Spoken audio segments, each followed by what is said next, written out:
Evening everyone, and welcome to the 6th ordinary meeting of the 163rd session of the Literary and Historical Society. And we're delighted to welcome you all here to the chamber this evening to debate the motion, This House Believes God is Evil. I'm going to start by introducing all the speakers that will be speaking to you tonight. So to start with the proposition, we first have Eric Espejo from the Atheist and Secular Society.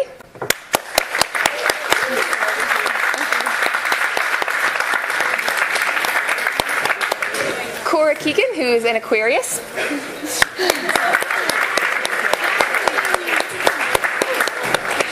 John Hamill from Atheist Ireland.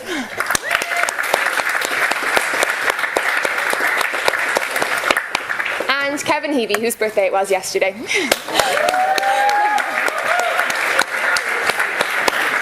Speaking on the opposition, first we have Jason Conroy from UCD's Newman Society.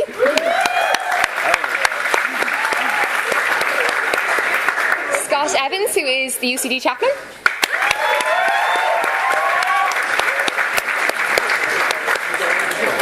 Kevin Brennan.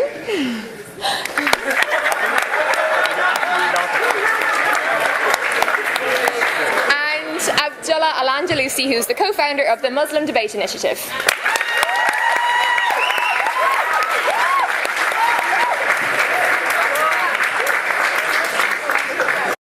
I'd like to call on Shane to bring this week's records.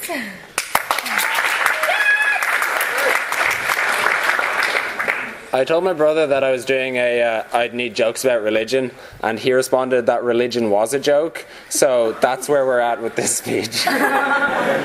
So, religion, it's kind of like fidget spinners. I'm kind of over it.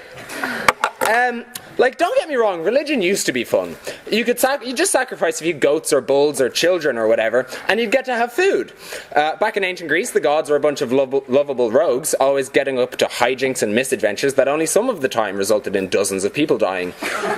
Even during the Middle Ages, it was a bit of crack, since it was just used as an excuse for Westerners to invade the Middle East, to break and steal a bunch of shit, which definitely doesn't happen now. Religion is not like this anymore, though. Nowadays, if I try to sacrifice my mate Chris to the sun in exchange for a favourable harvest, it's attempted murder. And I'm ruining Christmas. People need to stop taking religion so seriously, because God knows most of us don't. Most of us have a daily interaction with religion that consists of getting annoyed at Islamophobes on Twitter, hearing the Angelus at 6 to let you know that reeling in the ears might be starting in half an hour, and taking a BuzzFeed quiz to find out which biblical prophet you are based on your favourite Disney movie. But some people are very adamant. They can be very adamant about their beliefs, which is definitely, it's not necessarily a bad thing. An issue arises, though, when you don't allow dissenting views. Like the Catholic Church, for example, it used to censor books they didn't like. Can you actually imagine that? Can you imagine someone taking information out of a book to enforce their religious beliefs on anyone else? Can you imagine if that happened today?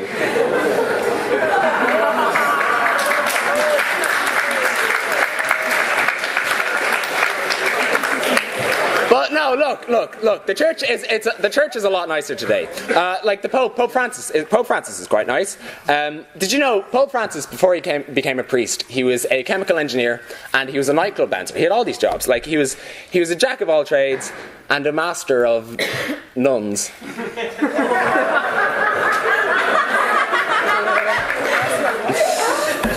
Okay, look, I've made a lot of fun of the Catholic Church today. Now it's time to move on to Muslims. Oh, what? Okay, sorry, apparently we're not allowed. We have to get rid of that section for legal reasons. In that case, the Jews! No? Okay, sorry. Of course, this debate isn't just about what religions I can get away with offending. It's about whether or not God is evil. And, I just don't see how you could think that. He was really good in The Shawshank Redemption. He was really good in The Dark Knight. I guess he was sort of a dick in Now You See Me, but, okay, now it's time for some audience participation. You there, what's your name? Me? Yeah, you, right. Liam. And what do you study, Liam? Computer science. And, Liam, what's your least favourite religion?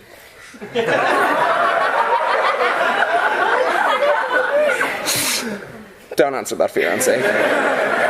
Okay, Okay, look, I've poked a lot of fun at religion here today, but I'd like to conclude with one of my favourite verses from the Bible, because I actually do have one. You can look this up. It is actually in the Bible. It's 2 Kings 2, verses 23 to 25. From there, Elisha went up to Bethel. As he was walking along the road, some boys came out of the town and jeered at him.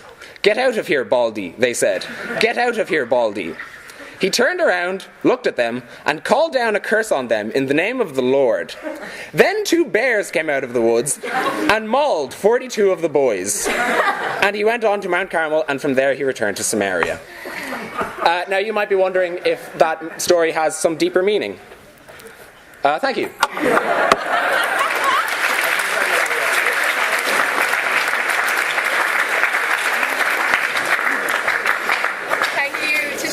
And to Luke. So just to familiarise yourselves, and for those of you who haven't been to a house debate yet, the format of the debate goes that a proposition speaker will be followed by an opposition speaker, and so on until we get to the end. Then we'll open the floor for audience questions at the end of the debate. Speeches are 7 minutes in length, so after the first minute you'll hear "I'll clap," at which point anybody on the floor is allowed to offer questions, and those speakers are allowed to accept or reject those questions. Please respect the speaker's wishes, but please also get involved, and feel free to ask questions, feel free to get involved in the debate. That's absolutely fine, and we'd encourage you to do that. When the speech reaches 6 minutes, so you hear another clap, at which point you can no longer offer questions, and the speakers have a minute. At 7 minutes they'll hear a double clap, at which point they should wrap up their speeches. That doesn't mean they have to speak for 7 minutes, that's just the structure of the debate, and that's just so none of you are confused during the process. So without further ado, I'd like to call on Eric Espejo to open the case for the proposition. Here.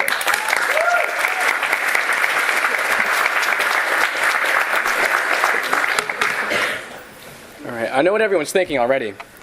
Can't believe Jesus is an atheist. Regardless, as an atheist, this motion is a bit tricky to discuss. First thing I thought was, how can I argue God is evil if I don't even believe that any God exists for that matter?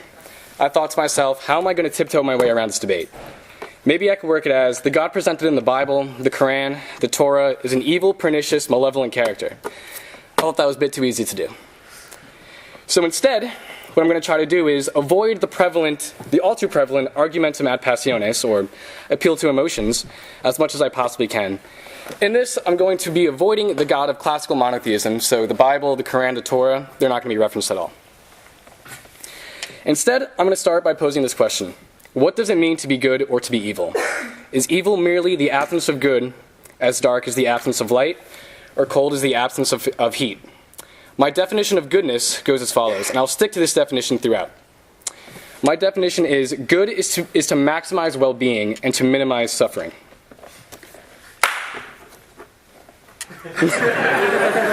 Now I'll ask another question. What reason do we have to think that if a God exists, that this entity is significantly more inclined to goodness rather than evil? Neither the teleological, or the argument from design, nor the cosmological argument, or the argument from universal causation, that the universe has a beginning and that the cause of it must be a God, can relate any sort of moral makeup of a divine creator. I must warn that this will not be an attempt to prove that God is evil, or that there exists any evil deity for that matter, for as I said, I don't believe that a God exists. However, this will be an attempt to show that within the frameworks of the arguments made for a God, both propositions are of equal worth and weight. I'm going to pose my main point right now. If the problem of evil does not dismiss the notion of an omnibenevolent God, then why should the problem of good dismiss the notion of an omnimalevolent God? Both are equally compatible within the current justifications of a divine entity. So let me explain. The logical formula for the problem of evil goes as follows. Point 1, there exists an all-powerful, omniscient, omnipotent, all-good God. Point 2, evil and suffering exist. Point 2 is true, therefore point 1 must be false. On the other hand, the problem of good would state, point 1, there exists an all-powerful, omniscient, omnipotent, all-evil God. Point 2, good exists. Point 2 is true, therefore point 1 must be false. Keep these ideas in mind. The explanations to the problem of evil, known as theodicies, if free will would be an example of a theodicy, does indeed give viable and reasonable explanations for the existence of suffering, pain, evil, death, etc. However, most of these can only take into consideration human-caused evils and not what we would call a natural evil, like a baby deer getting trapped in a forest fire and ultimately suffering until it dies. If God is all-loving and all-powerful, why would he allow or inflict so much wanton destruction and suffering onto his creation? Often this problem is answered with God works in mysterious ways. This assertion is fallacious at best. Non scio ergo deum. I don't know, therefore God. I asked you to keep in mind my two main points, the problem of evil and the problem of good, so I hope that you did. Just as these theodicies give explanations refuting the problem of evil, the same thing can be done in a mirrored fashion against the evidentiary problem of good, which can be called reverse theodicies. Take this for example. An all-evil creator gave those he created the free will to do good unto others, even though that goes against his divine evil plan. An all-evil God could have created human beings with the proverbial strings attached as if we were puppets, adherents to his every despicable command. However, to maximize moral depravity and evil, the Creator would rather have us perform these atrocities on our own accord, just as an all-good God would rather us perform good deeds on our own accord. For you cannot have one form without the other. Just as you need evil to have good and good to have evil, this theodicy, known as the contrast theodicy, works equally well for both scenarios. Another theodicy, which can be called the character-building solution, can just as easily be paired with the mirrored character-destroying solution. So often you hear theists say, God never gives you what you can't bear. That's just erroneous. People die from what they can't handle all the time. The idea follows that people, through their suffering and plight, may come out stronger than they had before they started. Equally, an evil God may give us perfect health, beauty, beautiful skin, clever mind, only for it to be stripped of us as the years go on, causing a far higher degree of nostalgic suffering, if you will, a yearning for the past. An evil God gives us loving and caring parents only for the children to have to watch those parents grow old and to eventually die outside of their own control. To have had such a beautiful thing in the beginning, only for it to be taken away, can be argued as more evil than to have never had it in the first place.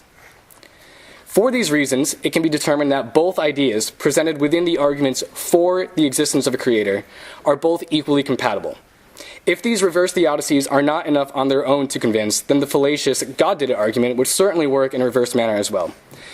Simply, we cannot explain all the good in the world, or why such an evil God would allow us so much happiness and good to exist. However, God does work in mysterious ways. To consolidate my main point, any evidence used in refuting the problem of evil and of an all-good God can in return be reversed and used symmetrically in refuting the problem of good and an all-evil God. Therefore, it must be determined that an omnibenevolent and an omnimalevolent God are two equally substantiated claims in the arguments for the existence of a God. Thank you.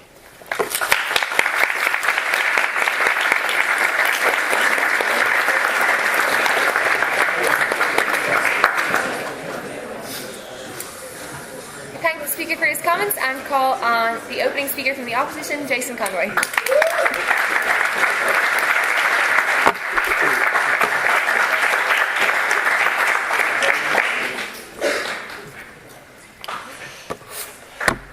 I've got some good news for all of you. God isn't actually evil. I'm sure you're probably a bit worried for a second there. Not a good thing to wake up to in the morning. But no, but this is kind of a serious subject as well. Let me tell you a quick story. There was a girl who was in Ireland for a little while during the last year.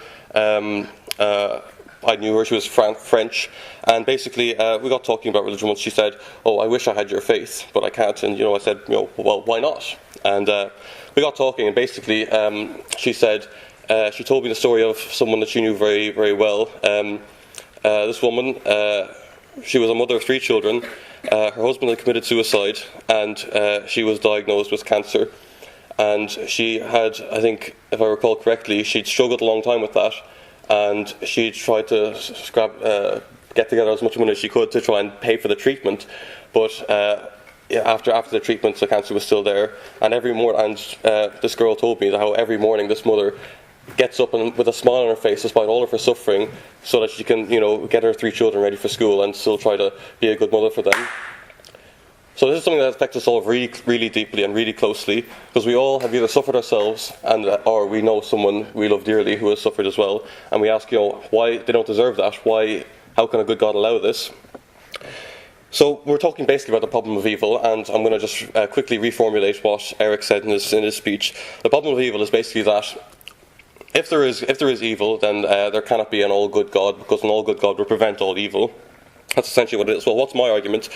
I'm hoping to turn that on its head by saying that by starting, so Eric's assumption in that argument is that there can't be any explanation for evil. That's kind of a hidden assumption in that whole thing.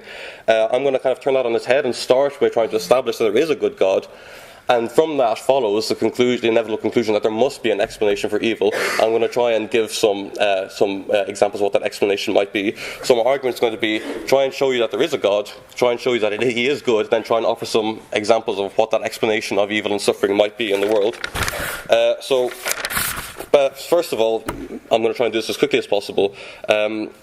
That there is a God. So, believe it or not, science actually points to the existence of a God. That's an audacious claim, but it's true. So, I'm going to just quickly formulate the cosmological argument here, which goes something like this. Premise 1, everything that begins to exist has a cause. Premise 2, the universe began to exist.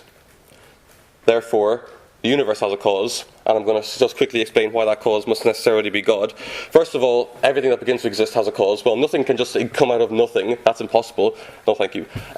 Nothing can, so something that doesn't exist can't just bring itself into existence because it's nothingness, it doesn't have any potentiality to do that. Nothing can bring itself out of existence. So if something began to exist, it must have had a cause. The universe began to exist. This is what science points us towards. We've got the Big Bang Theory.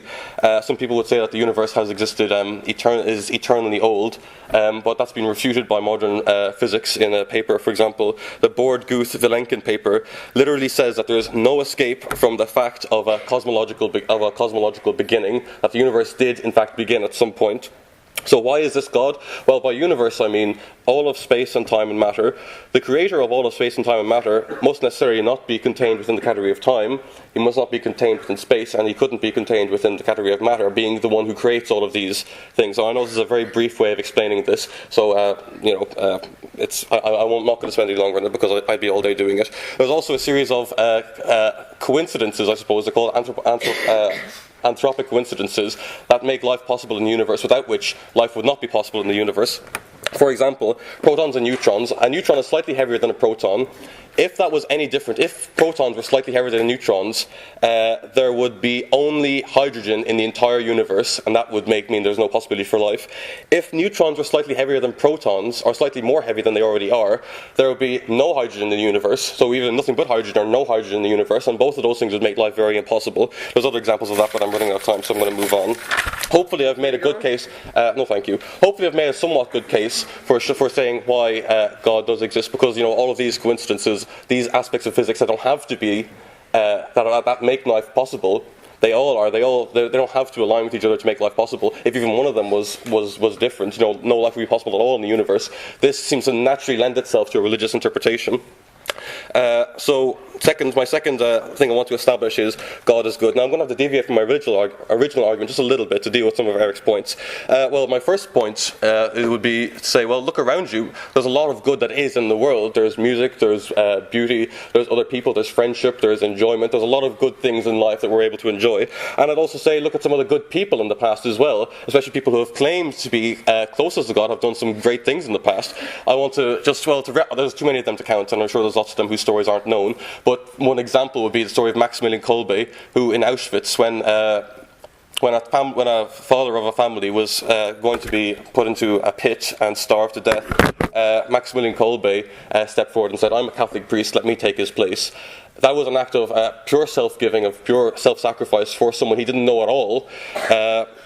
And he starved to death, I think it was with 10 other people in that pit, and he helped comfort each one of them until they died, and he was the last one to die himself then. So I say there's a lot of good in the world, and since goodness, I've made the case already that if God did create all the world, if there is goodness in the world, then that goodness did come from Him. Now I'm going to have to get a little more philosophical as well, because just see what Eric's points. Eric kind of touched on that point. If God was evil, well, couldn't things be a whole lot worse than they are at the moment? I mean, couldn't we live in some kind of torture world of endless suffering and pain? Faced with that prospect of an evil God, life is actually pretty good in comparison to what the possibilities are, and there's a lot of things to live for. So hopefully I've kind of somewhat established there's a philosophical point about what is goodness. Goodness is an objective thing, and evil is just a lack of goodness, and that therefore goodness must come from God, therefore God is good. But I can't really get into that very much at the moment because I'm running out of time, as you can see. So I'll try and get on to my very last point.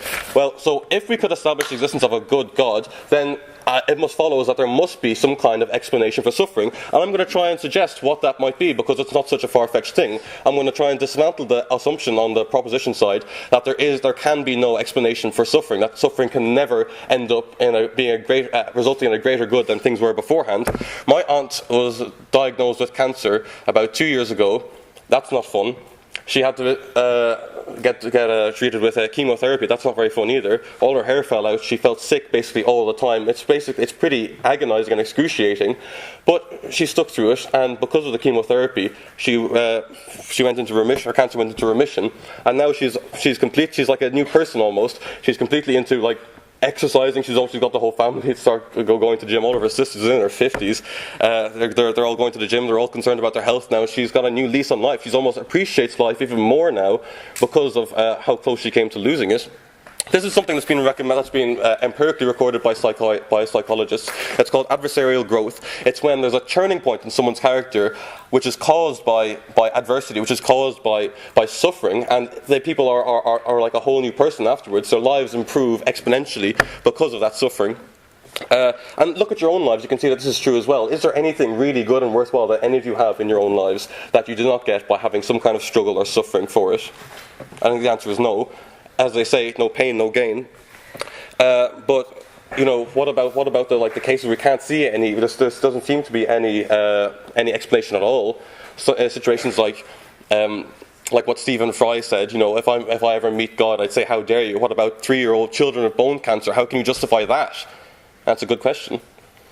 But I'd say to that, look at it like this: we assume that we would know how an infinitely good God would act. So so think of it this way: if a child was being brought for a vaccination by their parents, from the child's point of view, why are my parents doing this to me? They're making me suffer. They're making me go into this scary place and get stuck needles in me. It seems terrible. But of course, we get it. We see that this small amount of suffering is saving that child down in the long run from a far worse amount of suffering from disease and sickness. And that's what it's like for us as well, because if we're talking about an infinite God, we can't assume to know how that God would act, even if that God was acting for our good. I finish with this. So, Stephen Fry talks about the child with bone cancer, and how dare you? He says, if I ever meet God, how dare you?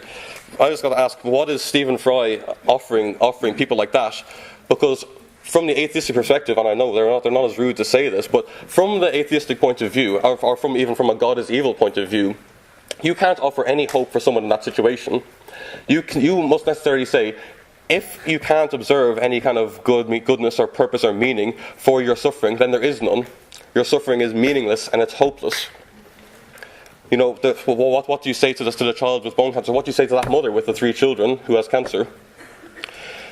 We say there is hope, and that hope is well-founded. Thank you.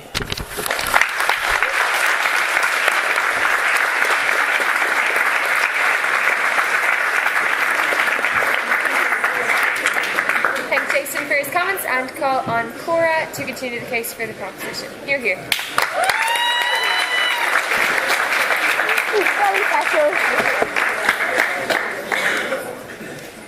I just look at your toilet. Yeah, because my phone's a bit dead. Okay, so I'm going to start off by just telling you what Jason said is probably wrong. So he starts off by telling us that God is existing, but I tell you that's flawed because it would mean God himself had to be created by something, which doesn't make much sense. But I'm not here to dispute that, because for the debate to happen, we have to just believe that God exists. We have to take him at his best, that he's real. Okay, he then goes on to explain to us that there are lots of good people. But I tell you, there are also lots of really awful people. I'd say the people who are really awful and the people who are really good are in the minimal in the world. Most of us are just kind of mediocre. We're just kind of alright people. This sounds really awful, but how many of us are going to save millions of lives? And I know that the little things matter, but also the amount of people who are bad in the world, we take only the bad people as the people who have killed hundreds. So surely to God we should take the amount of good people as the people who only save hundreds. It doesn't make much sense on that point. He also tells us that life could be a lot worse. That life could be a lot worse, but I tell you, life can be a lot better. My life could be better if I didn't have to look at the news news and see that millions of children are being bombed in Syria. The world could be a lot better if the world wasn't actually dying in front of my eyes. The world could be a lot better if even my own friends' personal lives wasn't as bad as it is. So like, that doesn't really make enough sense to me for me to have that as an argument. I can't see how it makes sense. Yeah, go for it. We could say that God is evil, but the situations that we brought up are brought on because of other people in the world and not God. I'm going to so like explain wars that. aren't God, it's people on earth. I'm going to explain that when I get out of rebuttal. Don't worry. So, I'm going to take it on board. Don't worry about it. So, Jason tells us that we can't just tells us that these things are character building, and it makes me appreciate life more. But I can tell you, it's funny that a lot of people who have an awful childhood, people whose parents didn't appreciate them as much as our children in Syria will appreciate life much more now that their village has been bombed. They can see that life is great. I don't think that makes much sense to me. Like, I don't understand how negative experience makes your good ones better. Surely to God, life would just be alright if it wasn't awful all the time. He tells us it's for the good, we just can't understand it, and uses the explanation as the vaccines. But why doesn't God let us understand it? At least someone understands it in the vaccine situation. No one on this earth really understands it truly, and if God was actually not as bad as he seemed, he'd probably tell us. Okay, now on to my main substantive. So we must understand, for this debate to be good, to work, we have to understand that good and evil aren't completely opposite scales. Most people in this room are evil, but also really good on the same scale. So we must see, is God better or worse? And if he's good, he's probably not evil. And if he's worse, he's probably evil. Okay, so I have 3 main points.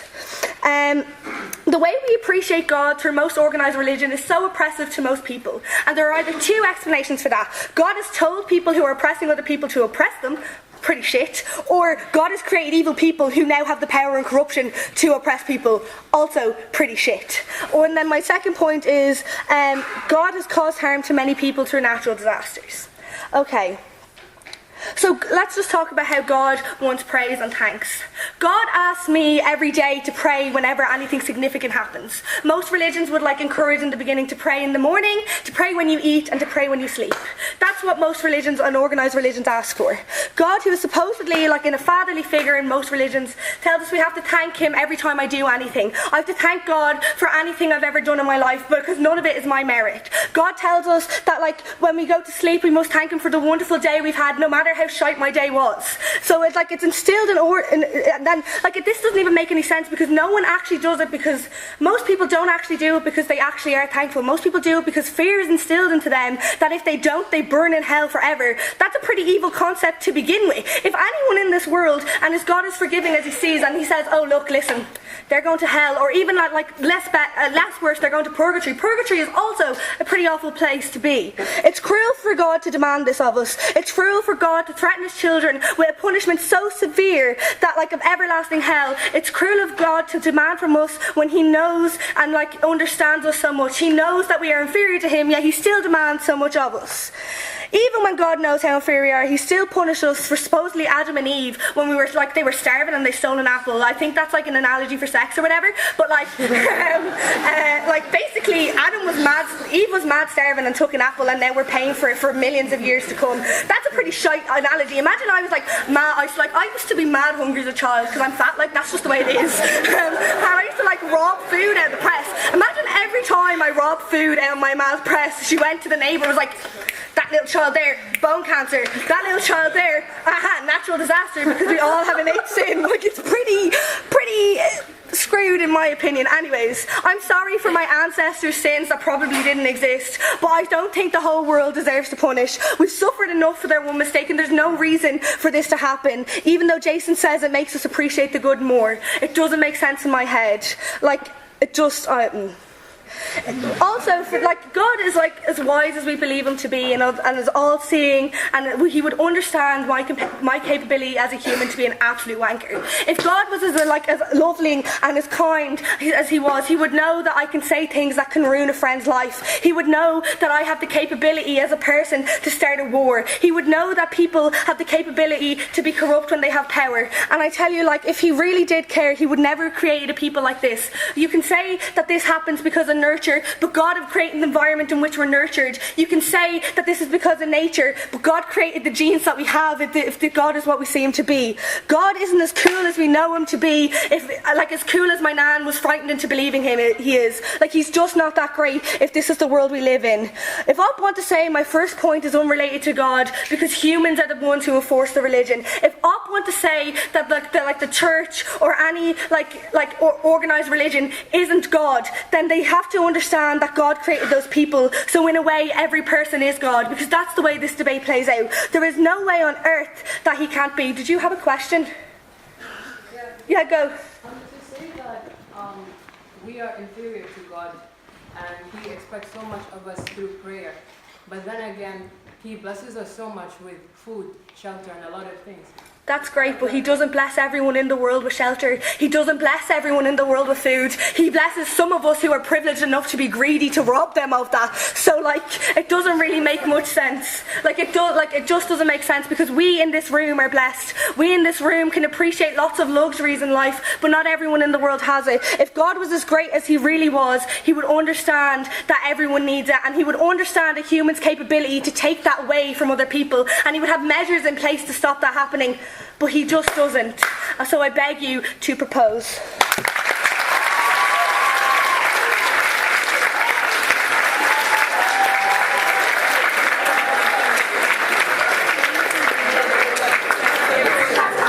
I'd like to thank the speaker for their comments. I'd like to thank the speaker for their comments and call on Scott Evans to continue the case for the opposition.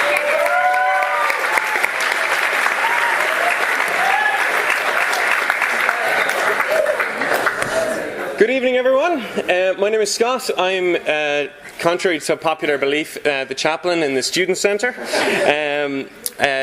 I've had some interesting moments with that recently. Parked yesterday outside the chaplaincy, got a note on my car saying, "Don't park here anymore." Was chatting to someone. I got clamped outside the church. No one believes my car belongs to a chaplain. And then last week, or 2 weeks ago, I was in church and I was chatting to a guy. I was like, "Yeah, I'm the student in UCD," and I'm the chaplain in UCD. One of the chaplains in UCD, he said to me, "Oh, I remember when we had real chaplains in UCD." You scumbag! But I understand at the same time, let's face it, to paraphrase Pete Holmes, if there is a multiverse and multiple realities, this is the only one in which I'm not a tattoo-covered barista on Instagram, and I'm a chaplain in UCD. The motion for our debate tonight is kind of a strange one, and it's fascinating because it presupposes at the very least the possibility of the existence of God. And there's a huge burden of proof on the proposition to define evil and argue that God fits into that category. And it's a tough one to argue the flaws of a being that you actively do not believe in. It's happened every time. I should have known it was coming in. On the other hand, I struggle with it because it kind of feels also like my job is in the balance tonight. If I don't get this right, what am I doing with this job? For some of us, this is an interesting mental exercise, and for others, it's a conversation about the foundation upon which we base our lives. As a result, it's been hard to know how to approach it. I'm in two minds. Do I speak to your heads or to your hearts? Is this a purely intellectual matter? Then logic is the best weapon. And I can argue, as the classical theologians would have, that if we assume that there is a God, which the motion does, and he created the world, then the definition of good and evil rests with him, not with us. And therefore, this God can only be good, even if we do not recognize that to be goodness. There's two problems with this. The first is, it leaves me cold. And the second is, this kind of purely objective intellectual discussion of God has absolutely nothing to do with why I'm a person of faith. For me, my faith has never been a matter of the head, it's always been a matter of the heart. I'm not a Christian because I objectively weighed up the reasons for and against God. I never aspired to be religious, which is a really loaded word that often doesn't mean the same thing to me that it does to others. When choosing things for my life to include, I didn't click the box religious and then go to the drop-down menu and pick Christian. It makes this hard to debate because it's less something that I shout from the rooftops and it's more something that I whisper to myself on the dark nights of the soul. And this life has some long, cold nights. For me, my faith is an answer to the question, what does it mean to be human? And for me, it means to be made in the image of God. Well, then what is God like? As the writer, one of my favourite writers, Brian Zahn, says, he says this constantly, God is like Jesus and Jesus is what God is like. And if Jesus is what God is like, the reason I'm a Christian is because I'm absolutely captivated and fascinated by the person of Jesus. The proposition is argued that we look at the suffering, that we should look at the suffering of the world. And they're right. In my spiritual direction with people, I often say to them, if you have never doubted God, then you either underestimate the amount of pain this world is in, or you don't care. I remember hearing a brilliant story recently. Yeah, sure, go ahead. I think it's not just about hope. Like, yeah, it is really nice to believe in a God, and it's nice to believe it's not evil, but it doesn't necessarily mean it's true. If I stopped here, it probably would be. But I'm going to take it on for what it means to me. I remember hearing a story a few years ago about a father who said to his son, "When you finish school, I will take." He said to all his kids, "When you graduate, we're going to take you on a trip, take you around the world." And his youngest son said, "I want to go to Europe. I want to tour around Europe." And he told the story of his father taking him to Europe and them showing up at Auschwitz and going through the tour and understanding the history. And his dad turning to him at the end and said, "Anything that you say about God has to make sense when you're standing here." And that's the challenge of our language. It's the challenge that, to be honest, a lot of things don't make sense in that space. But for me, what my faith is teaching me about the responses to suffering is is embodied in Jesus. In one of my favorite passages in John 11, Jesus comes, he shows up late, and sometimes it can feel like God is late. And he shows up late, and his friend Lazarus has died, and his two sisters are there. And they both turn to him with the same question, the same accusation, really. They say to him, "If you had been here, this wouldn't have happened." And they're right. And he doesn't tell them how their story is going to end, and eventually he goes on, at least according to the story, depending on what you believe, he goes on to raise Lazarus from the dead. But in that moment, he enters into their pain and he weeps alongside them. And for me, that's what I'm learning, is that there is no good answer to suffering, because that's what the question about this is. It's a question of how we respond to it. On the cross, Jesus cries out, "Eli, Eli, lama sabachthani," which means, my God, why have you forsaken me?" And this for me is what makes me so fascinated with this character of Jesus, who God is like. He enters into our pain, our brokenness, our heartbreak, and that deep dreaded sense of the absence of God. Before he dies, he looks around at those who killed him and he says, "Father, forgive them, for they know not what they do." He does not look at us in angry judgment, but in gracious compassion, because he understands how hard this life is to live and how hard it is to figure it out. This is the God that I believe in, and I believe that it's the God who Christianity proclaims. And when I was younger, when I was growing up, I always really struggled with this question. I always kind of believed in God in kind of a kind of traditional, abstract way, but I always doubted whether or not he was good. These days, I find that the conversation has changed. I now always believe that God is good, but there are some days it's harder than others to believe that he's real.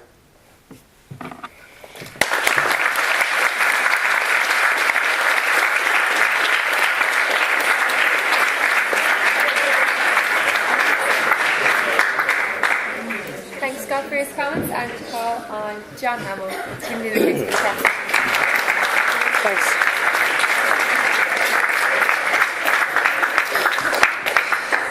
So, I don't believe that any God actually exists, but I could be wrong. And if I'm wrong, it's perfectly clear to me that any God that does exist must be absolutely evil. Now, strictly speaking, before concluding that, what I should really do is make sure I know which God I'm talking about. So, for example, there are some people who believe in a God that is fallible. And in that case, the creation of, say, deadly volcanoes that have caused so much needless suffering in the world could be attributed to merely a divine mistake. So such a God would then clearly not be evil, he would just be an incompetent moron. But in order to address the issue, I think what I'll do is try and make the case that Jesus Christ is absolutely evil, not least because he appears to be with us this evening. But don't worry, Abdullah, almost all of my arguments relate to almost every God, and certainly every flavour of the Abrahamic gods. So, Jesus Christ is absolutely evil in both word and deed. And in his own words, Jesus promised John of Patmos that he would kill the children of Jezebel for the sins of her mother. Now, murdering innocent children is obviously evil. In fact, the punishment of children for the sins of their parents is a recurring motif in the Christian story. Depending on his mood, the Christian God promises to continue this practice through either the third or the fourth generation. If I began murdering the people in this room for the sins committed by your great-grandparents in the 19th century, would you think I was evil? I certainly hope so. Many Christians are surprised when they read the words of Jesus about murdering innocent children. In this country, the religion curriculum taught in schools is almost exclusively Christian, but somehow they manage to leave out the various admonishments that Jesus issues for the murder of children. Many Christians prefer to believe that Yahweh may have become a little carried away with all of the smiting in the Old Testament, but the New Testament was when Jesus, meek and mild, convinced his curmudgeonly father to calm down a bit. This view of Jesus as a character that is detached from the Old Testament is absolute nonsense. The triune God of Christianity does not depict Jesus as a character that is entirely independent from Yahweh. Christianity even invented a word for this. We're told that Jesus is consubstantial with the Father. So whenever God decided to drown the entire world, with the exception of one lucky Ark resident family, Jesus did that. So Jesus is therefore not merely evil. He is in fact a genocidal monster who murdered more people more quickly than Hitler, Stalin and Mao combined. Furthermore, when he had the opportunity to distance himself from the evil of the Old Testament, Jesus instead enthusiastically endorsed it. In fact, he insisted that not one letter should be changed from all of those Old Testament laws. So Jesus is especially keen to ensure that any woman who is not a virgin on her wedding night should be stoned to death on her father's doorstep. Yes? This is speaking about an organised religion that humans wrote the book for, but is that not I don't think that's really what the opposition are trying to defend. I think they're just defending the notion of a God who created this world. So what I'm arguing is that Jesus Christ specifically is obviously evil, and I'm going to come on to explain why that extends to any creator God. So if the second coming of Christ occurs in the next 5 minutes, and you find Jesus Christ here arguing that women should be stoned to death for premarital sex, do you think Jesus would be evil? I certainly hope so. Point of information, doesn't Jesus specifically stop a woman from being stoned to death in the New Testament?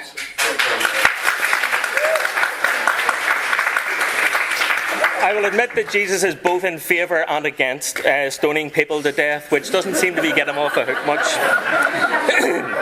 But it gets worse. It gets worse because Jesus offers his own novel and original evil words to add to those in the Old Testament. In the parable of the weeds, Jesus talks about a farmer separating weeds from his crop in order to burn them. Subsequently, he is invited to explain the meaning of this parable. In the elucidation, Jesus departs from the allegorical language of metaphor, and instead he offers an explicit prophecy. And his prophecy explains that the parable is about his own second coming, and he promises that he will burn sinners in a furnace of fire where there will be weeping and gnashing of teeth. Now, I think we can all agree today that when ISIS burns people alive, that is evil. In fact, I think everyone here today can agree that no matter what transgressions the unfortunate victim may or may not have been guilty of, when ISIS burns people alive, that is always evil. So here we have a specific case when we can measure empirically exactly how evil Jesus is, and we can compare that to the behaviour of ISIS. So when ISIS immolates people, they only do it for the short time that it takes their victim to expire. Jesus makes the extra effort to ensure that he immolates people in conscious torment in fire for all eternity. So objectively and empirically speaking, Jesus is infinitely more evil than ISIS. So I would submit to you that an empirical measurement of God as being infinitely more evil than ISIS at their worst should be able to persuade this house that God is evil. But even without Jesus explaining his own evil nature in his own words, we can see his evil all around us in his deeds. Mexico is a Christian country. When the recent awful earthquake began to shake that region, there is little doubt that some number of innocent children began praying to Jesus to be saved. Now, just picture that scene for a moment. We have an innocent little girl who has spent the entirety of her short life diligently following the instructions of her parish priest. The earthquake is a feature of the world that Jesus has fabricated, and when it begins, the little girl prays to Jesus to be saved from the earthquake of his creation. Jesus listens carefully to the prayers, and for some number of children, he decides that they should die slowly, in darkness, in terror, and in agony. This is the purest possible evil we can imagine. I cannot imagine a more pure evil than that. So, these very obvious evils that we observe all around us in the world today indict all variations of the Abrahamic God and all other creator gods. Just on the topic of natural disasters, obviously it's quite a interesting topic in this debate, but since we've kind of proven that natural disasters are proven by, or caused by science and geology and stuff, isn't it a bit strange to kind of blame God for those when science proves otherwise? Yeah, so I think natural events do have natural causes. It's the religious who need to explain how they propose a creator God created the universe that includes these natural disasters without being evil. Scientists don't have to explain good or evil. No scientist ever proposed that earthquakes are good or evil. It's the religious who propose that a good God created the universe that includes all of this evil in it. So it's the onus is on the religious to explain how that evil can come about without an evil God. Yeah, but it's you that's proposing that God caused it. The religious people aren't proposing that God decided a couple of weeks ago, I think we should have an earthquake in Mexico. It's because of... Sorry, you're out of order. Sorry, you can ask the questions after. Sorry, it's just... I'll just answer very briefly. Irrespective, even if I grant you that the earthquake was not caused by God, God has the ability to save whoever he wants. If a 2-year-old child is drowning in a foot of water beside me and I neglect to save the child, you wouldn't say I am therefore not evil because I didn't push the child into the water. God is perfectly capable of saving the children. He listens to their prayers and he decides the best thing to do is for those children to die in terror and in agony. And that indicts God as evil. We can do that.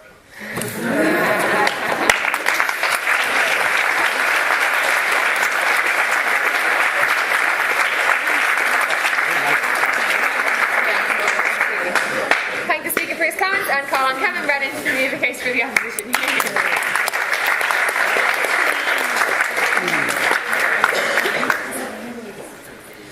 Ladies and gentlemen, our deepest fear is not that we are inadequate. Our deepest fear is that we are powerful beyond all measure. Ladies and gentlemen of the Literary and Historical Society, Fáilte, how are you all doing? There's no microphone. I don't really know what to do with my hands. I'll try to keep it quite normal. My name is Kevin. I'm here to speak on the opposition of this motion because let's be honest, if God really was evil, I'm going to speak on the side that is less likely to get smoked or smitten or smited. Doesn't matter. Doesn't matter at all. First off, I'm not going to defend the Bible. I'm not going to defend the Bible for one very simple reason. I have never played a game of Chinese whispers where the same message from the start got all the way to the end. So I don't think a game of Chinese whispers that went on for 2,000 years is something I need to defend. I don't really place much emphasis on the Bible. So I'm more just going to take a general overview of God, kind of the same as, I forget your name, Jesus. So, first off, this is actually answering exactly what Jesus talked about. So God is all-powerful, and he's all-seeing, he's creator of the universe, and apparently he is evil. Well, I'm going to be honest, I've had a pretty reasonable day. I got out of my last lecture early, I found £2 in the ground, and I got Spider-Man on my socks. It's nice for me. Now, if you're right in saying that God is evil, he's just not very good at it. An all-powerful evil being wouldn't allow these things. Now, honestly, if I was all-powerful and evil, I would I don't know, turn off orgasms. Why not? Yeah, fuck yourselves. Won't do any good.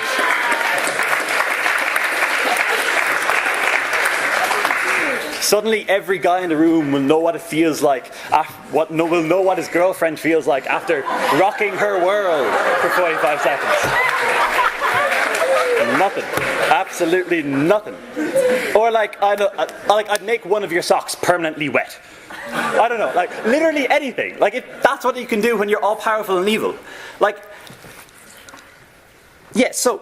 But this doesn't happen. We live in a world where happiness is possible. Now, we hear the answer for this being that, if there's a reason for this good to happen, and you're an evil god, it's fine. And the reason that we're given is that, if you have something good and it's taken away from you, that's eviler than anything you can possibly come up with. I just frankly disagree with this. I think pure torture for eternity is probably far, far worse than having a nice while and then torture for eternity. It doesn't make sense that taking that away is somehow worse. If anything, that's just like a failure of imagination to see how painful things could actually be. No, thank you. So in terms of that, I am saying that because we are perfectly capable of happiness in life, that God, the most they can possibly prove from that line of argumentation is either that God is passive or he has better things to do. That's as far as you can go with that. Now, this does mean that I do have to give some justification for evil with an all-good God.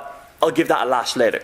So, what arguments am I actually going to talk about today? Later I'm going to talk to you about free will, but now I'm going to talk to you about the known unknowns. I don't know if that's the right way of describing it. That's the way I describe it.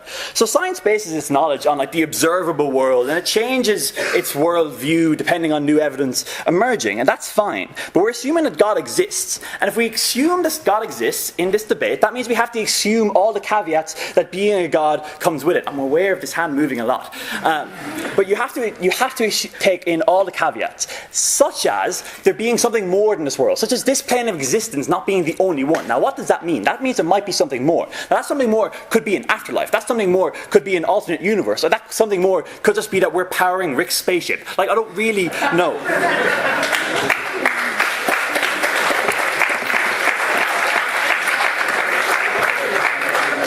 I'm really happy that you got that reference.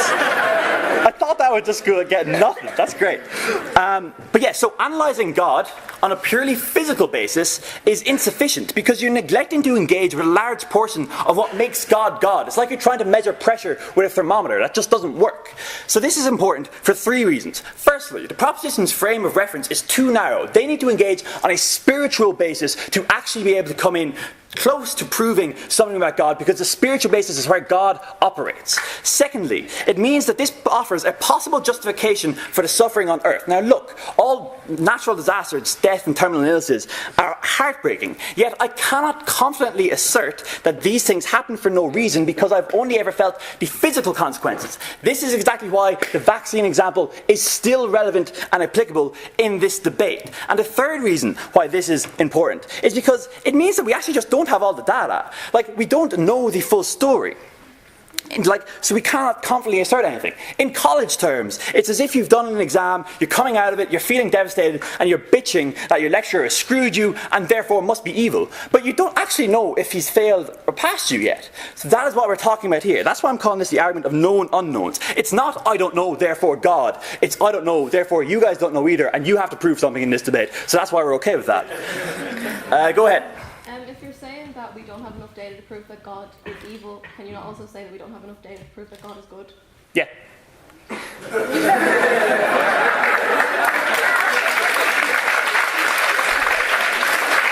Okay.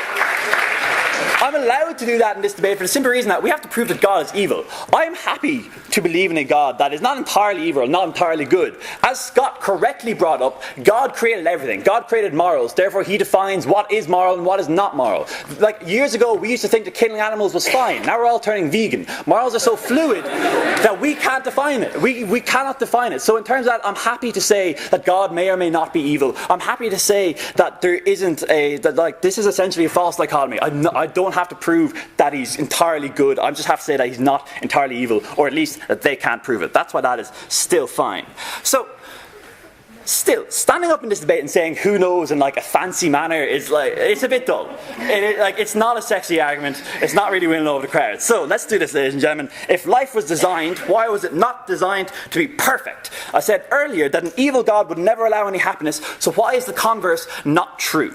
It's because we're human. But most importantly, we're allowed to be human. We have our faults and our failings, but that allows us to define ourselves. If we live in a paradise, we would all be one. We would all have to be perfect. And perfection is singular. There is one thing to aspire to. There is one perfect. But seeing as we are human and we have our faults and defects, that allows us to define ourselves. It allows us to be good at what we're good at. Now, a lot of time, that's good and that's great. But a lot of time, that means lots of evil things happen. Evils in this world are man-made. We created economics, and in doing so, we created poverty.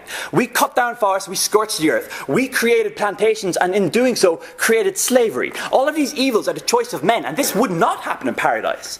But in paradise, we don't exist because there can be no individuals, because we've in conflict with each other in paradise. This is why an all-good God can allow evils to happen. Because if he gave us a perfect life, he would not be able to let us live it ourselves. He would be essentially taking that life from us. He'd be tyrannical. God balances evil with the inherent good that is life. This answers essentially what Cora is talking about when she says that some people are dicks, and that's terrible.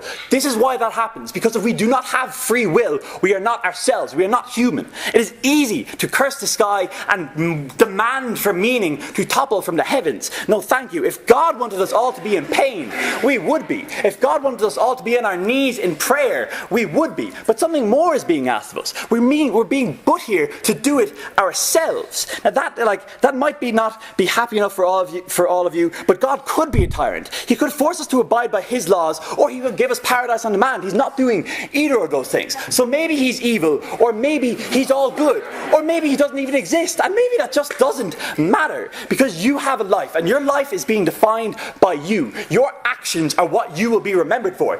Evil cannot afford you to act autonomously, because when evil knows that when we act autonomously, we make medicine. Evil cannot afford us to have our own agency, because evil knows that we will fight his disease and we will try to make our lives worth living, because our deepest fear is not that we are inadequate. Our deepest fear is that we are powerful beyond all measure. Our deepest fear is that we are in control. And that control is an opportunity which evil can never afford us. You are the person you choose to be. Your evil and your success and your light is your own. If God was evil, not only would you not have the opportunity to control that life, you would not have it at all. So in the end, ladies and gentlemen, I do not know why diseases exist. I do not know why we point bombs on each other. I do not know why Freddos are 45 cents anymore. But what I do know is that doesn't prove that God is evil. If God was evil and he could hear us, you can be damn sure that anyone who stood against him would get smited or smote. Smitten? Smote. Smote. See, we bring grammar to all these things too. Ladies and gentlemen, I also know if God was evil, you would have to listen to me speak all night. So thank you very, very much, and I'm happy to stand up.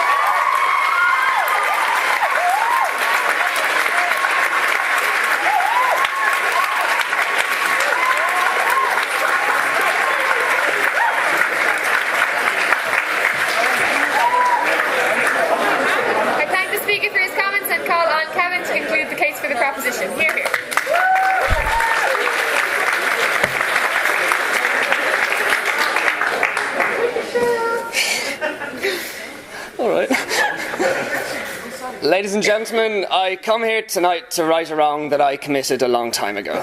When I was in first year, the LNH had this very motion as the freshers' debate, and I was speaking in the exact same position I'm in today. On the other side was a deeply Catholic young woman who I personally had invited in because I reckoned it'd be funny.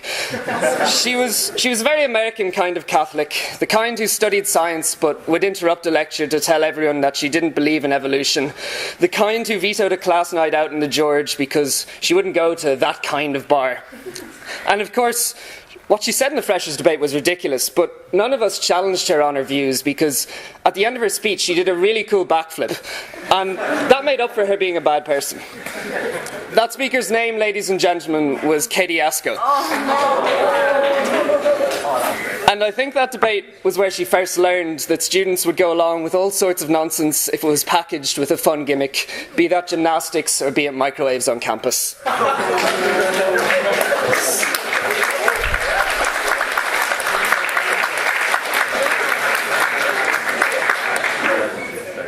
So, for my small part in causing this mess, sorry guys, whoops. And while by the looks of things, I don't think any of today's opposition can do backflips, it's still important to address what they've said, because if we don't, then we could end up with another ASCO fiasco on our hands in a few years' time. I'll start with what Jason said. Even though it wasn't the topic of the debate, he did make gestures towards establishing that God exists. He said, you know, everything that exists must have a cause. The universe exists. The universe must have a cause. Something, something, God. I think Jason made a massive leap between, oh, something special must exist, and it might be kind of magical, to it's God. Like, I think it needs a lot more work to actually convince us of anything there. He then tells us about cosmic coincidences. He tells us, well, you know, it looks unlikely that the universe should exist. But, like, you know, at the risk of sounding facetious, like, define your probability space. Tell us how unlikely it is that the universe exists or doesn't, because I don't think that's actually a very well-defined question. And even then, if it is really unlikely, tell us how it's less likely than God existing, because, you know, some really unlikely things do happen. Like, everyone in this room is 1 in a million. We're all the lucky sperm in this room. Give yourselves a pat on the back. And then Scott tells us that for him, believing in God was a decision from the heart. Like, I just feel like, you know, for me, religion is too important to be a decision from the heart. I think any decision worth more than €2 is probably something that you should use your head for first, and then maybe use your heart if it's a coin flip.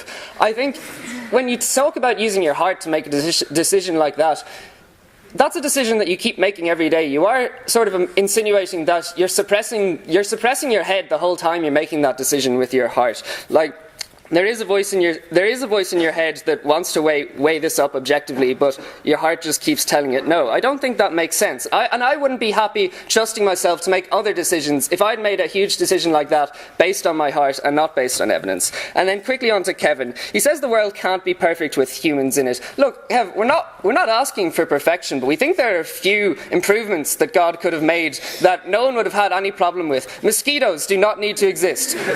Literally, nothing bad would happen if mosquitoes no longer existed. There are people who get cluster headaches every day. According to the people who get cluster headaches and have given childbirth, cluster headaches are worse than childbirth. They get that every day. Why did God make that happen? There is no reason.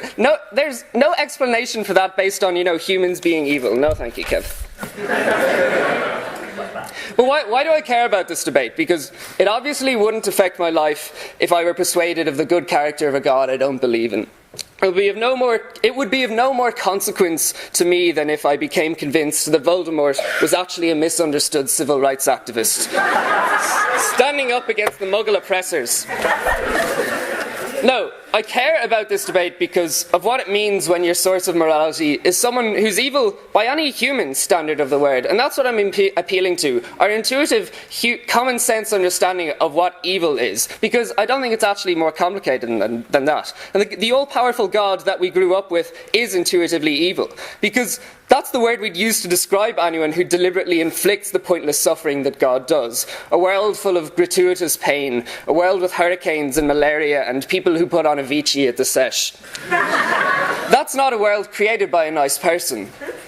Let's look at some of the reasons people give for God not being evil. One defence which Jason and Kev use is basically that God sometimes does good things, like he healed some of the people that he gave cancer to, or he once helped you find your amber leaf when you thought you lost it. I like to call this the OJ defence, because OJ Simpson is also a nice person according to those who spent time with him. He's very polite and helpful, and he's done a fair bit of charity work. But that doesn't undo all those other things he did. And to paraphrase Jason, if OJ was really evil, wouldn't he be a lot worse? I think OJ Simpson meets our definition of evil for the same reason that God does. A bad person who sometimes does good deeds is still a bad person. And at least there's a possibility that OJ might one day show remorse for what he's done. But our all-knowing, all-loving God doesn't make mistakes. And by the way, if you personally like to think of God as an imperfect being who's just doing their best, like some comic book hero, then, that's fine, but that's no longer the God of the Christians or the Muslims or the Jews. So if you want some source material, you're either going to have to find a new religion on Wikipedia or start writing your own fan fiction. Go on, Kev. So this is an issue of perspective. Do you give the example of like cluster headaches? I don't really know what they are. We're saying that those are evil, that some people have them, because we're used to not having them. If everybody had them, that wouldn't be the issue we complain about. We complain about something much, much worse. We have the life that we have now. That is why we're able to complain about other things now.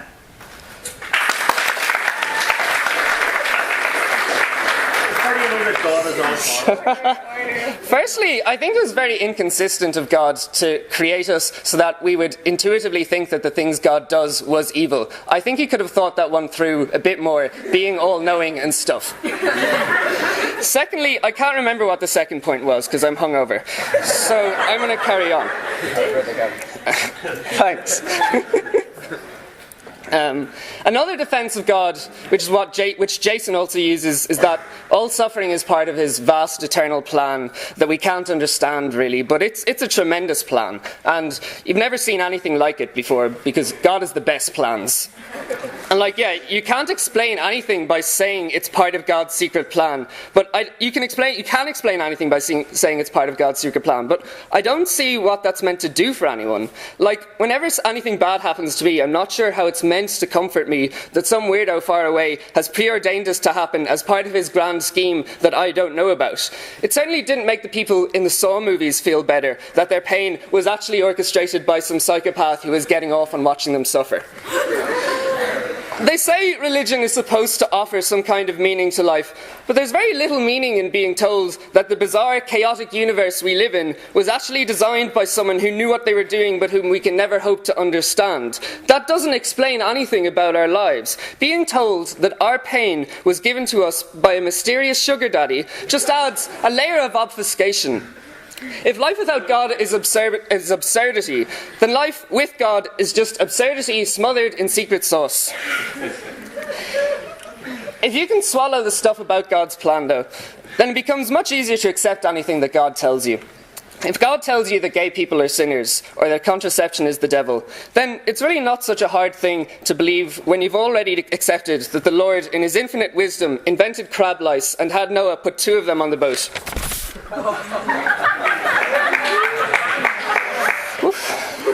Sensitive subject for some people in the room.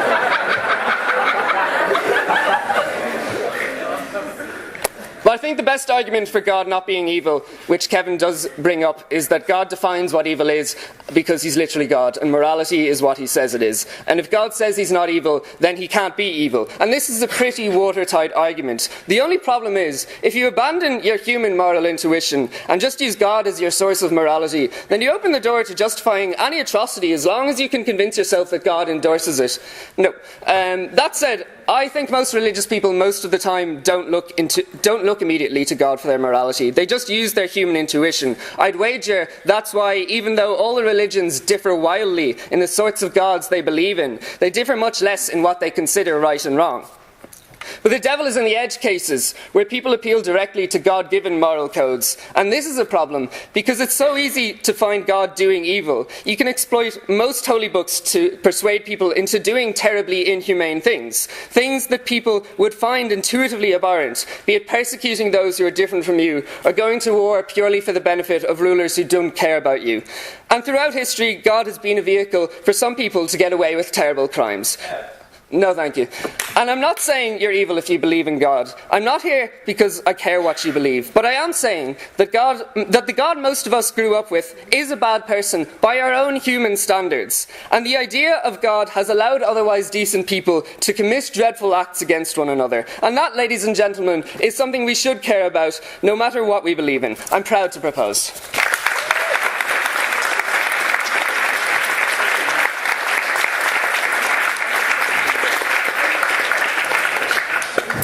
I thank the speaker for his comments and call on Abdullah Al-Andalusi to conclude the debate. Here.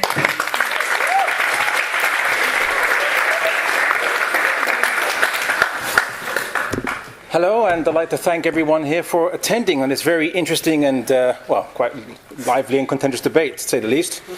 Now, many people have seen catastrophes around the world which caused them to doubt. Hurricane Irma, wars, famines, the election of Donald Trump. The Ryanair mass cancellations was the worst. But we have to look deeper into and see the bigger picture. Now, first of all, I know what you're going to say. You're going to say, you talk against God being evil, but aren't you part of a civilization that was spread by the sword, subjecting peoples around the world, imposing their beliefs and values on everybody? Well, to you I say this, look, I'm not here to defend the British Empire.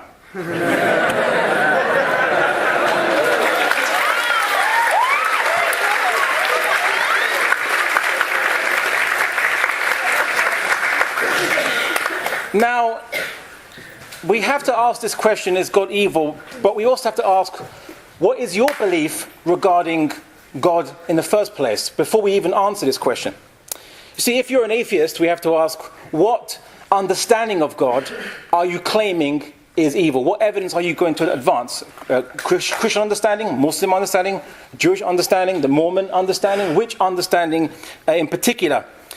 Are you an atheist against the Muslim understanding or the Christian understanding? It reminds me of a friend of mine who was a convert to Islam. He was from Northern Ireland. He converted to Islam, and people asked him, are you Protestant or Catholic, in that kind of shibboleth way to determine which allegiance you have. And he said, no, I've become Muslim. Say, okay, but are you a Protestant Muslim or a Catholic Muslim? Now, if you are an atheist, you would have to abstain. You have to vote in abstentionist motion because you don't believe God exists. And like the first speaker pointed out, he argued that there was equal evidence to show God is both good, all good and all evil, or at least good or evil. So there's equal evidence. Well, there's even more reason why you have to abstain, because you can't argue any one way. If you're a deist and you believe God is not omniscient, then he makes the universe but doesn't really care about it or has no power to affect it afterwards, then you too also have to abstain. If you believe in Cthulhu by the H.P. Lovecraft, you too also have to abstain, because the god in the Cthulhu mythos is not Cthulhu, it's Azathoth, who creates universes blindly, doesn't know what it's doing, so it's not evil.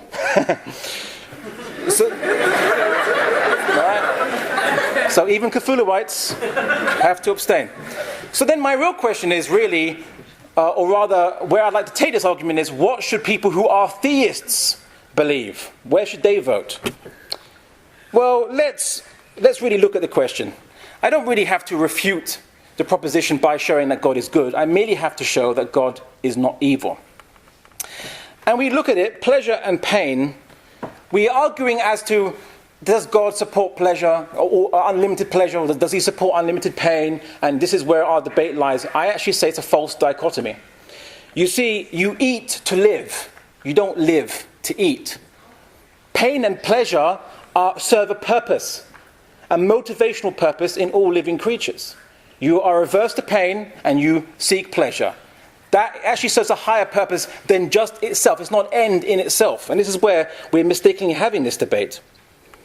Furthermore, if you believe in an omnipotent God who doesn't need anything, why does he, or it if you prefer, for the feminists in the audience, why would,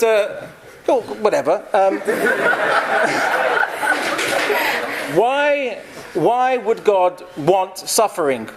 God doesn't get benefit from suffering. It doesn't increase the sustenance, because God is meant to be omnipotent and independent, doesn't require anything. So what benefit does he get from suffering? And we can all agree that God created life, a life that has consciousness, that survives, that reproduces, that develops, and a diversity of life in all kinds of different forms from what we can observe on the earth. This is what we can observe, and this is what we can agree on. So yes, you might point to individual cases, or even mass sections of cases where there's been deaths or killings or suffering, but on aggregate, life survives, life perseveres, life develops. And even in those cases of suffering, it is still part and parcel of life. But more importantly, I want to mention something more special than life, consciousness, which is quite interesting. You see, if God was an evil God, why not just leave a barren void?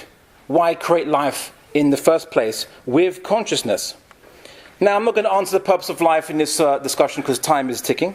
However, what I will say is that consciousness proves one thing. In fact, the only thing that it can prove is that whatever God intended for us, he intended for us to bear witness to it. That's the purpose of consciousness. And pain and pleasure are part of that experience. It's not an end in itself. That's the mistake we've been making all along. I'd also say that to say God is evil makes the mistake of anthropomorphization and anthropocentrism. We believe that the whole universe has to conform to our standards, to our criteria, like God is some cosmic wish genie that grants you wishes, or is Santa. Sorry? What other metric of evil do you suppose we use? Exactly. What metric of evil exists? How do you metricize evil or good? That's a question that even, again, would lead an atheist to vote in abstention, because what is evil or good, apart from subjectively what you view as your self-interest? But I'll say this, I don't think God is a cosmic wish genie, which is why we shouldn't be disappointed if he doesn't answer each and every single one of our Christmas wish list. Also, we shouldn't view him as some external interloper that interferes in our life and is telling us what to do, when his presence sustains the very subatomic particles that form the structure of our bodies. Our very existence, if you're a theist, is constantly sustained by God. So he's not detached from you, or someone that makes demands of you without any reason to. You actually depend on him in the most fundamental sense. So can I reiterate, if you are an atheist, you can only vote in an abstention of this by the admission, in a way, of the arguments used by the proposition. Likewise, if you are a deist or a Cthulhu worshipper. However, if you are a theist, you can only vote that God, whatever he is and whatever he intends for us and whatever consciousness proves, it certainly proves that he's not evil. And maybe as a very last point, I have the most definitive argument that God isn't evil. You see, we're all gathered here today to debate and question, and some even have mocked the concept of God, claimed he's evil, and yet, after this debate, there will be pizza and drink for everyone. Surely God is good.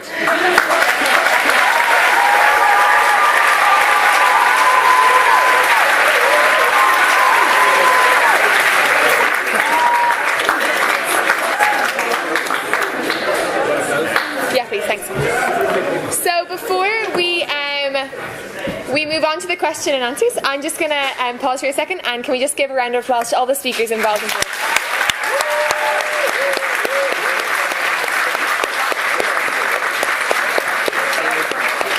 So just briefly, the structure of what happens next. So if you have a question, you can raise your hand. We probably have time for 5 or 6 questions. I'm afraid the length of the debate has meant, but hopefully you'll get to chat to people afterwards if you have any more questions, and come back and ask more questions in future for the rest of our house debates. When you ask a question, you can address it to a side, or you can address it to a speaker. If you address it to a side, people on the side can choose who wants to answer it. They have a minute to answer your question, then the other side can respond. They have a minute to answer your question, and then we'll move on to the next question. Is that clear enough? Yeah, cool. Okay, so does anyone have any questions? I'm just gonna, on the balcony. Yep. It was mentioned, I think, 3 or more times, the idea that we don't know what good and evil are without God, and there were a few good examples that were given, like veganism, for example, that there'd be a pretty sharp divide in this room if we took a poll on who thinks it's wrong to eat animals. It seems also that in our society we tend to take a kind of democratic approach and make it a preferential thing. So what would the majority like to consider good or evil? So, for example, a couple of years ago we had the marriage equality referendum. Now there was announced there's going to be an abortion referendum, and so on and so forth. So if we're treating morality as though it's purely, the whim of the majority, then on what grounds are we saying that things are actually objectively evil or not evil? So is it just that, we don't happen to like this, so we'd better say that God is evil? Or do you have an actual kind of more definable or measurable metric of things that are good and evil that would exist external to an authority, an all-knowing authority that would tell us? Like, how do you say that evil and good exist in the absence of God, such that you can measure up God next to it?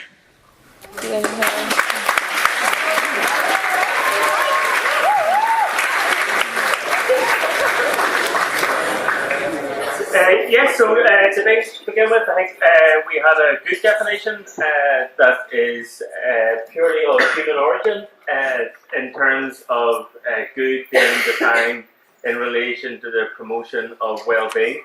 But I think what you're touching on is actually the Euthyphro paradox. So if you describe good and evil as concepts that are independent of God, then what do you need God for? But I'm asking, on what grounds do you do that? Like, on what grounds do you say these things exist other than what God tells us? So exactly, we're here on this planet all ourselves. There's not going to come anyone out of the sky and explain what good or bad are for us. So we have to figure out ourselves the best way to live together, using reciprocity, using empathy, using all of the facilities that we have evolved to understand what's the best way for us all to live here on the planet together. So that's very much a challenge that people have to answer. I'm just gonna let you can continue that afterwards if you want, but I'm just gonna let the opposition respond. This is kind of what I was talking about. Kind of what like everyone's kind of. We have to same shoes anyway. This is kind of what I was talking about in terms of like what we're talking about, like what is evil and all that. And the answer we're being given for evil is on a purely physical, material basis, the things that we're feeling now. But God, by definition, and because for all things earlier said, smarter than Michael, by definition, we can't purely say physically and materialistically that that's how we judge God. If this was a debate about whether God exists or not, like I'd have a different answer. But seeing as we're asking if he's evil or not, if he exists, therefore we have to take in other things. Therefore, the suffering that they talk about on earth is not the only piece of data that we can look at. And seeing as we can't say everything, it's essentially inconclusive. We already know what good is, though. Like, you can see what good is. Like, what do we mean when we call anything good? Like, say, spaghetti bolognese. What is good spaghetti bolognese? It's that references to an idea of what it should be, or what a perfect bolognese would be. Actually, it sounds great, doesn't it? And, like, a good bolognese would, like, fill us up, or, like, be tasty, or be, like, cheap to make, or whatever. So, like, goodness is an objective thing. You can say, you can have an objective idea of goodness by saying that it's, like, the level of perfection in a thing, depending on whatever thing it is, it depends on, you know, like, what's perfect for a car will be different what's perfect for bolognese. But that is actually, like, a good objective measure of what is good or bad. And you look at what the nature of the thing is itself, you're talking about it. So, like morality has to be objective anyway, because, you know, most of us would say, like, even if everyone in the world thought that, for example, something like, if everyone in the world thought that murder was okay, it would still be not okay, wouldn't it? So clearly, like, there is we all kind of instinctively know there is some kind of objective morality that we can appeal to. And the question is then, like, you know, we can use our reason to kind of, like, try and figure that out and decipher it already. But there is, like, a definition of good, and, like, evil is simply a lacking of good. Thank you, Jason. Yeah, that's great. Sorry. I'm just going to move on to the next question. That's great. I've just timed the answers, if that's all right, just so we can make sure we get as many questions as we can. Yeah, up in the top corner. This is more directed towards the last speaker, but I think it was mentioned across the night that suffering brought on by life in general is seen as a motivator. So, like, out of yourself, in some countries, some civilizations, suffering, some people cannot bring themselves out of suffering. They don't have, like, monetary aspects. Some people don't understand how to bring themselves out of suffering. So why would a God misplace suffering on people who cannot themselves bring themselves out of suffering into like a better way of life?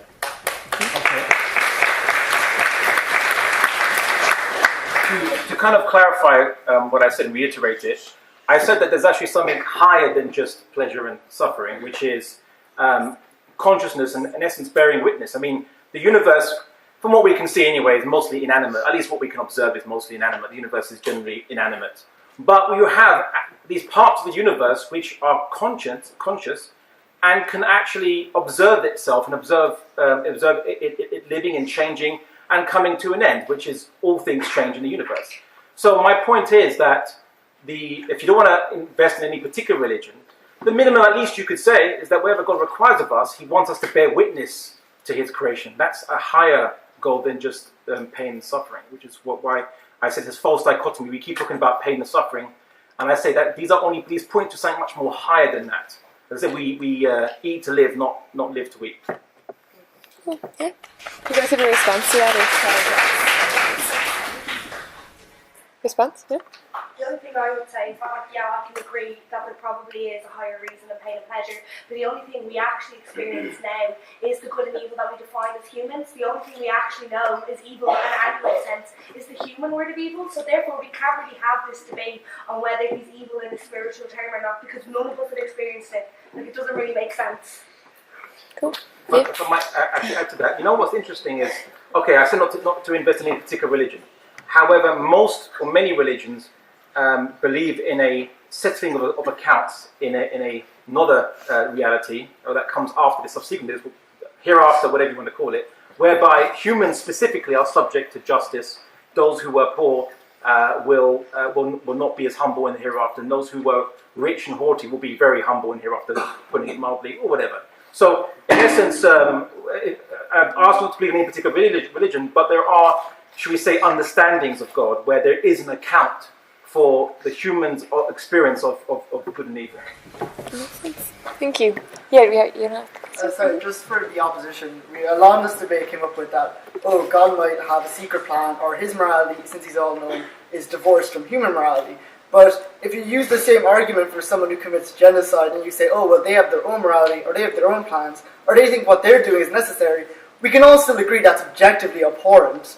So whatever his frame of reference, we can only operate on our own.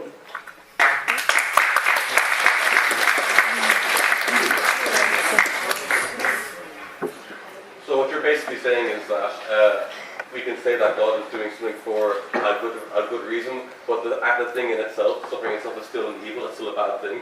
And you're right. Like, I'll use the chemotherapy example again. Like, when someone is treated with chemotherapy to cure them of cancer, that's literally poison. That's being put into them, you know. That's the thing. That's still, it doesn't make the poison any less poisonous. The fact that it's being used in such a way that can bring out a better result than there was beforehand. So the main I suppose my response to that would be well, if someone commits a mass genocide and say they had a secret plan, well, that's a person, you know. You see what the results of their actions are. But the fact that we're talking about God, you have to necessarily say that someone that's infinitely powerful and infinitely knowing.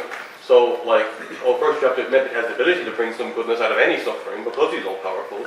And I guess also even if you can't see that yourself, if you looked at the idea of God being all powerful and being all good, you say, well, there must be some explanation even if we don't know it. And it's not unreasonable to say that there could be an explanation that we don't know because it would be beyond us, because we're finite creatures and God is necessarily being infinite.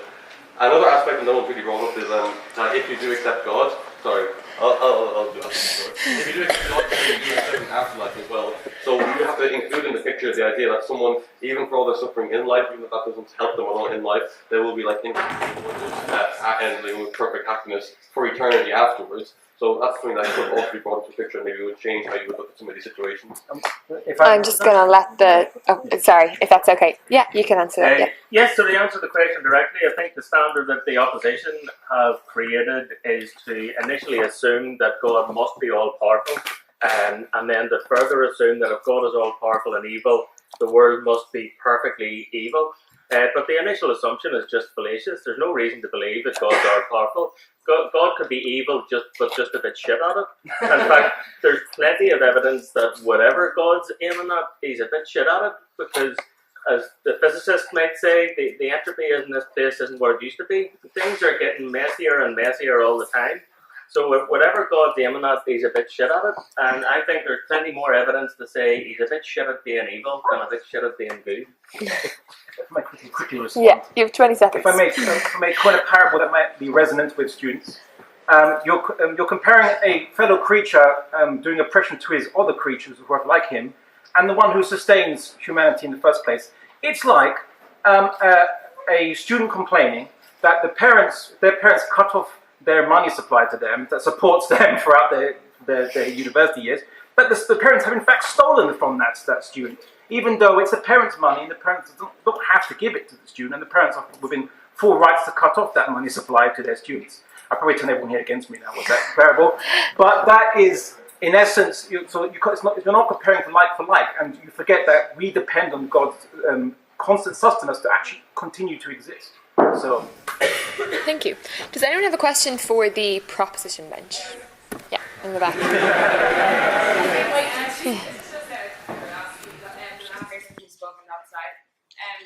call God like a being. I just want to know, what do you actually, like, what's your perspective?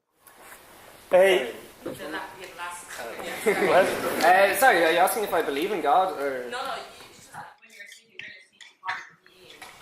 Yeah. What? Yeah. Like, so you think, like, I'm just like curious. I mean, I don't think the question is well posed, given that I don't believe in God. But I think the God that I was talking about in my speech was the God that most of us grew up with, who is not human. He's the God of the Bible and the Quran. I think they're the same. They're the same thing. Not the books. Not the books. Wrong premise.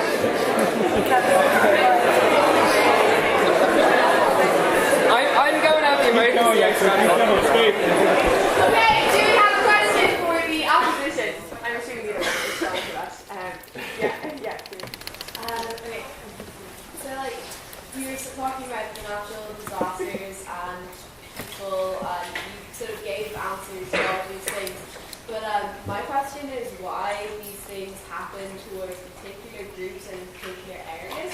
So, like, all of the major natural disasters, like the droughts and like the lack of food is all in like India and Africa, and all the oppression is towards people of color. So it's a lot racist.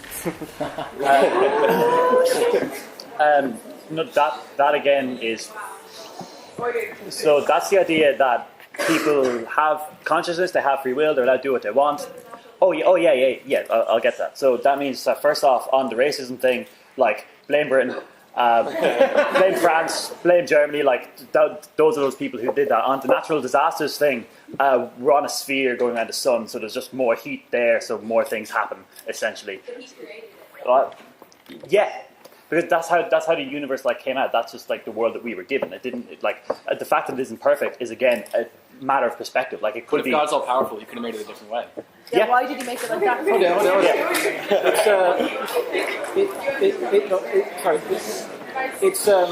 It's being historically kind of very short-sighted because India for thousands of years hasn't always been in famine. It was actually had some amazing flowering of civilization when you saw famines in Western Europe. In fact, so many plagues and famines and problems in Western Europe, you would have thought that Western Europe was the third world, a couple of centuries ago. And people said, why does God hate Western Europe? Why does God hate white people? Or something like this, right? But it would be wrong to ask that because everywhere around the world you've seen empires grow and fall and people become successful and then fall into ruin. It's a cyclical nature. And studying the cycle of civilizations is, in fact, maybe something that would help us to understand more about what God is trying to show us by lesson of the cyclical nature of all things.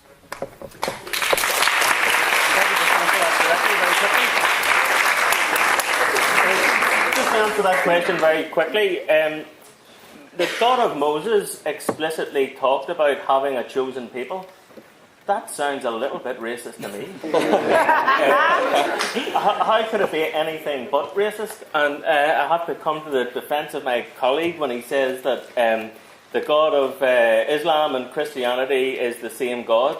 Well, actually, Islam, Christianity and Judaism all share the God of Abraham, so I'm not sure why that got the reaction it did. I don't know but that's either. entirely sensible to me.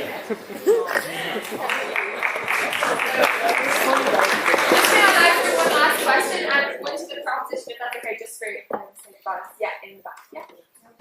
Okay, so we've had a lot of argument about people dying or children dying or, again, the suffering thing. For every one person, for every one child that has died tragically or has suffered, how many more or less people have grown a full and beautiful life? Probably not that many. Can I? You know what you know, and so I think at best the argument that someone somewhere for one part of their day or one portion of their life or at all has suffered or is suffering is an evil God. I think at best your argument is saying that you could prove that there's a God who's maybe doing his best and failing in many cases. Well, I think if you're talking about a God for whom the words doing his best makes sense, then yeah, it isn't the God we spend most of our time talking about it. Like it's, something more like Superman who can't save everyone. But I think the God that most of the people in this room are thinking of when they came here was the God who has the power to save everyone, and has no such thing as doing his best because he can do anything. Right, but I'm asking you who are making the argument for a God who is evil. Yes, and I think I would readily accept that there are some good things in the world, but I would suggest that argument is similar to the burglar who turns up in court and says, "But Your Honour, what about all the houses that didn't burgle?" So I have 4 kids. If I murdered 2 of them and explained to my wife that there's just as many alive as there are dead, I suspect she wouldn't be too impressed.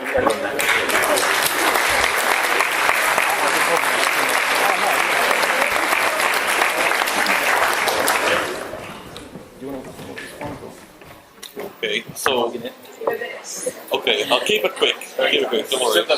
So, if I get what you're saying correctly, if I get what you're saying correctly, you're saying that he does some evil things, he does some good things, but that doesn't excuse the evil things, even if there's like a bit of both of them. It's still, if he's so powerful, he should be able to do only good things. Well, I'd kind of continue that to say, well, if he was all powerful, surely then doesn't that include the ability to actually, what's something that from our point of view appears to be, we're talking about God here, so necessarily he would be all powerful. If we're going to accept that idea in the first place, we can talk about his existence separately. But if we do talk about a God, it's generally accepted assumption that he is all powerful. And if he is all powerful, then surely he can also bring actually goodness, like he can redeem suffering, which in itself is a bad thing. He can bring something better out of it than there was beforehand. Well, why would a child have to suffer in order for exactly. Evil?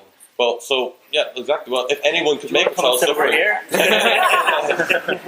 so if it was ever possible for something that we can see truly that is so evil, if it was possible at all for that to end up being brought to a good, that be made into a good thing rather than a bad thing, that would have to be God. How could anyone less than God, anyone less than an all-powerful being, bring something good out of something so terrible? So we're talking about God in the first place. We don't necessarily say that he has the ability to do that. And if we're going to be talking about an afterlife as well, like those children, people who are suffering are nearest to God because God suffered. That's what we believe anyway. So you have to include in your assumption as well that those children are happy forever in heaven as well. So it kind of doesn't really. Your assumptions also include some further. Very quick response to that. Your analogy of a burglar going to court and saying, "Your Honour, look at all the houses I didn't burgle," is actually incorrect. You see, because God owns everything, the real response would be, actually the house I burgled is my own, and look at all the houses I've built.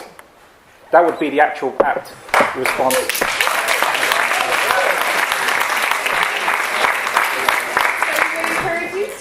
Speakers ask questions and don't debate. That is all we have time for.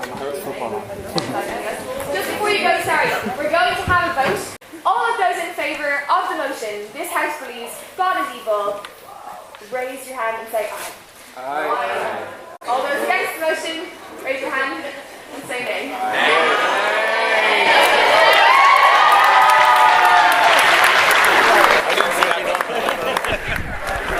Thanks, Donald. That was good fun.